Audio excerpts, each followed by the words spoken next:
शहर में किशन नाम का एक गरीब मजदूर अपनी पत्नी और बच्चों के साथ एक कच्चे घर में रहता था। उसका घर पुरानी लकड़ी और टाट से बना हुआ था, जो सर्दी और बारिश से बचने के लिए पर्याप्त नहीं था। किशन दिन रात मेहनत और मजदूरी करता, लेकिन वो इतने पैसे नहीं कमा पा रहा था जिससे वो अपने परिवार के लिए एक पक्का घर बना सके। इस बार भी कड़ाके की सर्दी थी। एक रात सर्दी के साथ बहुत ज्यादा बारिश आनी शुरू हो गई। सर्दी, बारिश और तूफान एक साथ उस रात अपना कहर बरसा रहे थे। माँ, मुझे बहुत ठंड लग रही है। मेरा स्वेटर बिल्कुल गीला हो गया। माँ, मुझे भी बहुत ठंड लग रही है। सारे कपड़े बारिश के पानी से गीले हो रहे हैं। सुनो जी, घर की छत पर एक टाट की चादर और बिछा दो। बारिश का सारा पानी हमारे ऊपर गिर रहा है। बच्चों को भी बहुत ठंड लग रही है। ये कंबल पूरी तरह से भीग चुका है। सरला, तेज हवा और बारिश में टाट नहीं टिकेगा। मैंने ईंटें भी टिका कर देख ली हैं। हे भगवान, ठंड तो बढ़ती जा रही है। मैं थोड़ी आग जला देता हूँ। किशन आग जला देता है। सरला पूरी रात बच्चों को बाहों में समेटे बैठी रही। अगले दिन जब किशन उठकर बाहर आया तो उसकी आंखें खुली की खुली रह गई। उसके घर का एक हिस्सा पूरी तरह से ढह चुका था। आंधी और बारिश ने कच्चे घर को पूरी तरह से नष्ट कर दिया था। वो बेबस होकर खड़ा रहा। उसकी आंखों में आंसू थे। हे भगवान, अब मेरे परिवार का क्या होगा? मैं अपने परिवार को लेकर कहाँ जाऊंगा? सुनो जी, हमारे पास तो अब रहने की कोई जगह नहीं। ठंड से कांपते हुए ये रात तो निकल गई, पर आने वाली अगली कई रातें हम कैसे गुजारेंगे?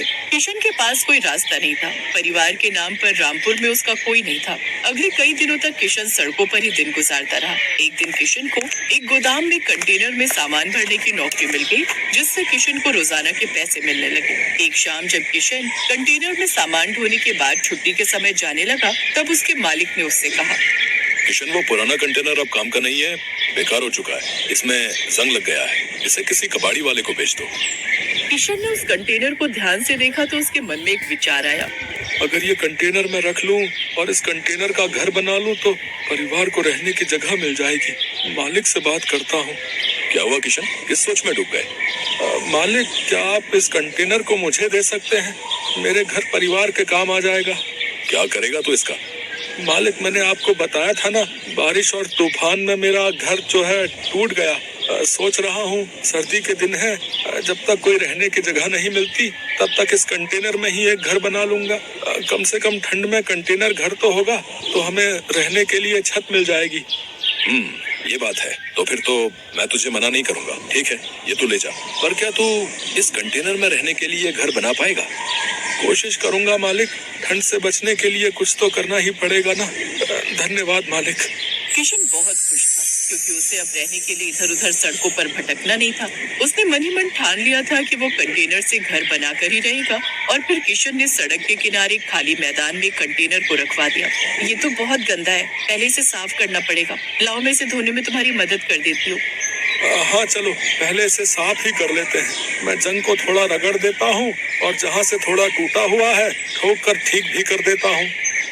बापू, हम भी घर बनाने में आपकी मदद करेंगे।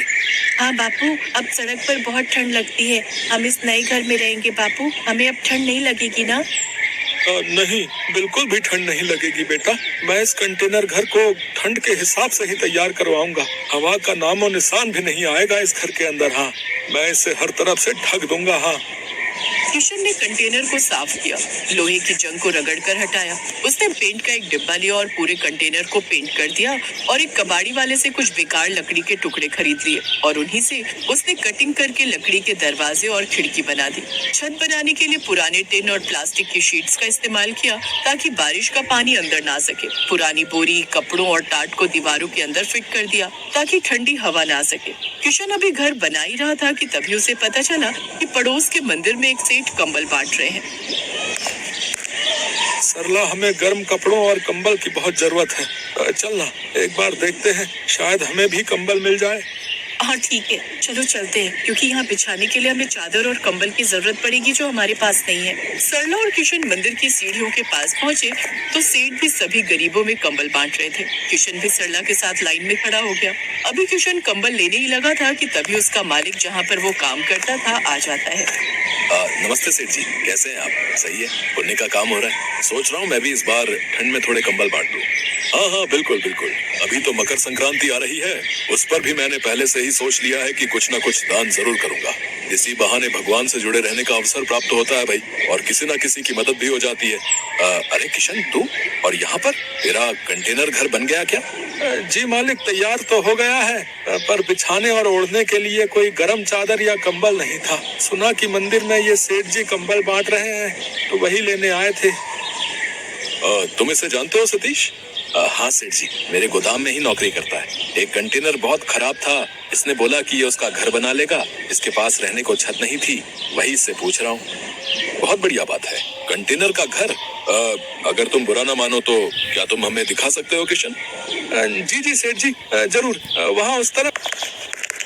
सेठ और किशन का मालिक जब कंटेनर के घर को देखते हैं तो दोनों हैरान रह जाते हैं। किशन की काबिलियत की वो दोनों बहुत तारीफ करते हैं। किशन बेटा, सचमुच तुमने ये कंटेनर का घर बनाकर बहुत अद्भुत काम किया है। मेरे मन में तो एक विचार आ रहा है। सतीश, अगर तुम साथ दो तो। क्या विचार सेठ जी, बताइए, मैं तो हमेशा आपके साथ खड़ा हूँ। मैं सोच रहा हूँ क्यों ना हम एक ऐसी फैक्ट्री लगाएं जहाँ पर कंटेनर के बने घर मिले।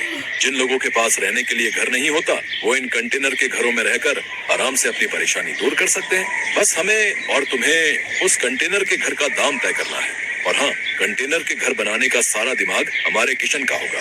किशन भी इस काम में हमारा पार्टनर बनेगा। ये तो बहुत बढ़िया विचार है सेठ जी। नेक काम में देरी कैसी, हम इस प्रोजेक्ट पर काम करना शुरू कर देते हैं। किशन के हुनर ने उसे नई दिशा दी।